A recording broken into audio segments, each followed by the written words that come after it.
I'm Ellen McCauley. I'm at Pray It Off in Syracuse, New York. And you know, a lot of times people gain weight for a number of reasons. I didn't gain weight over the summer because I didn't have inner peace. I gained weight over the summer because I did too much and it was too difficult with my addictive personality to say at my high school reunion, I'm only going to have one Michelob Ultra, Bob. But I can tell you, I was pretty good, wasn't I, Bob? Yeah. But I wasn't good enough not to gain weight. You see, there's a difference. 1, you might not have gained weight. 4 might be good over an entire night, but you might gain weight. But so many of us, and me most of my life, have trouble here. That's where the trouble is. So often we think, I better eat this pizza and wings because God knows when I'll have time to eat it again. So the first place to lose weight is in your head. And one of the things that helps is to say that you are right here and your mind is over right here. You're separate from your mind. Just because you're thinking something doesn't mean that's necessarily you.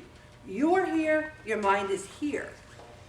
So there's the basic you that watches your life, almost like a movie.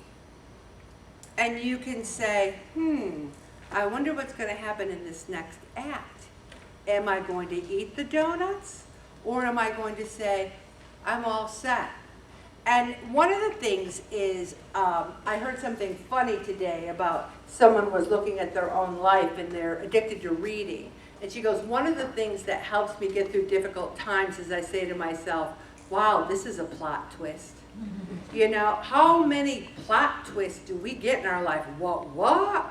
That's not, my sister was supposed to go on the cruise of a lifetime, and she was supposed to leave on August 29th and come back September 11th, and it had to get canceled. Talk about a plot twist. You know, and she didn't want to hear platitudes. She didn't want to hear, and I had to hold my tongue. She didn't want to hear, I'm sure it happened for a reason. I'm sure God has a plan. I'm sure it was, you know, meant to be. So sometimes you got to keep your mouth shut when someone's having a plot twist, but just be there and help them. Our gaining weight is a plot twist. We need to step aside and say, what can I do to be in control of my life? When you think something, it doesn't mean it's true. It doesn't mean you have to act on it. And you know what's funny? There's a basic us. There's a basic Ellen McCauley. And you know, the basic Ellen McCauley is great. She is wonderful. She's just super. And the basic all of you are perfect. But then we let our thoughts lead us into sin, temptation, etc. The best me was in 1972 when I graduated from high school. That was the best me. And when I was at my 50-year high school reunion, which was one of the best times of my life, I realized that I can still be the best me now. That the world and I might have had some corruption in the past 50 years, but I can rewrite the ending. We have the power, because there's many in this room, including me, that says to themselves so often, I'll never lose the weight and keep it off, never. Because I lost 50 pounds and I gained back 30.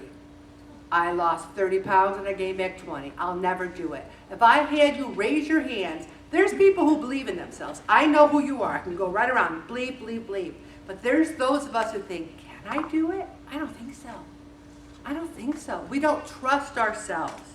Also, we have the absolute power when we control our minds. So the way to lose weight is making peace with your fat first.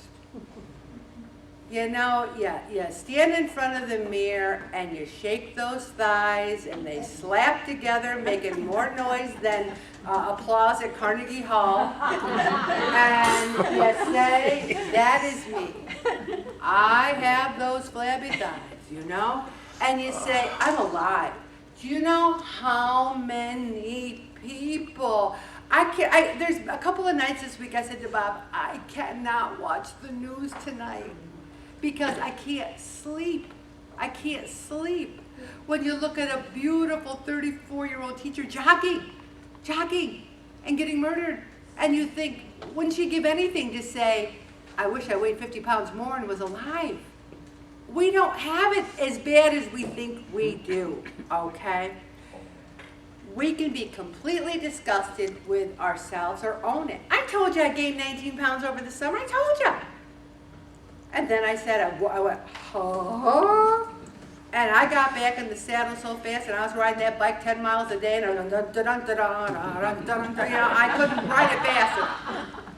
And then when I lost that first 10 pounds, I'm like, thank you, Jesus, and now I'm on my journey again.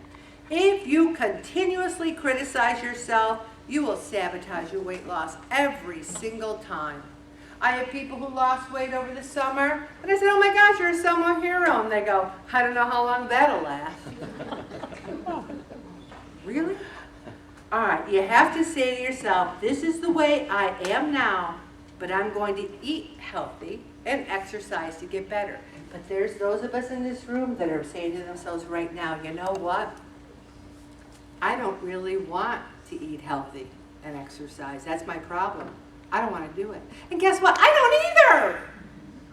I want to lay on my formidable butt, watch Netflix, read my book, drink Michelob Ultras, and eat pizza and wings. I want to do that. Anybody else want to do that? I want to do that. But we can't do that. When we do that, we weigh 371 pounds. When we do that, we die prematurely.